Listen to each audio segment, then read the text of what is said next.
Урматтуу улуу журтум, мен силерге даңа салуу улуу дарыгер Улукман жөнүндө бир ооз айтып берейин. Илгери бир кемпирдин баласы ооруп, такыр айыкпай, айласы кетип болгон жерге барат. Бир да мындай даба болбойт. Анан Улукман акеге угуп калып, барып Улукман аке менин баламды көрүп бер деп. Барса Улукман аке, бул балаңыз такыр айыкпайт. Буга дары жок деп айтыптыр ачык эле. Анан кемпир балам өлөт турбайбы деп сарсара болуп үйүнө барып анан турса эле бай баласы ооруп атса бир маалда эле кербенчилер келип токтоп калат. Эй, апке бобуреки кызыл нарды саап алыңызчы дейт.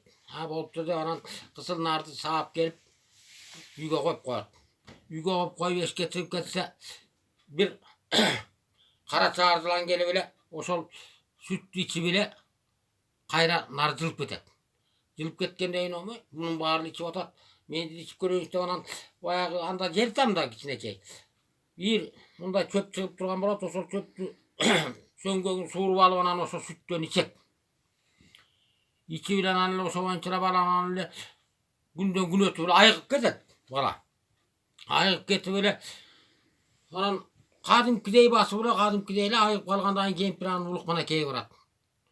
Эй, Улукман аке, сиз такыр айыкпайт деп айтпадыңыз беле?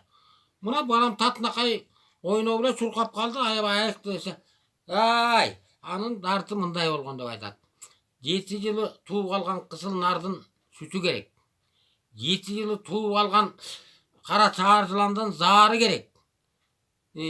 Кишинин жан башынан өсүп чыккан чөптүн касиети менен айыкмак дегенде анда ошонун баарын Алла Таала насип кылган экен. Насип кылып жанагыдеки 7 жыл тууп алган сүт анан кара чаар жыландын заары анан кишинин куу жан башынан өсүп чыккан чөп көрдүңбү? Кудай Таала ошону бүт насип кылып ошондон бул бала айыгып кеткен экен. Мына ошондон Улукман акенин немеси да мунун аябай чоң дарыгер деп илгертен бери Алла Таала жиберген ошо боюнча айтылып калган.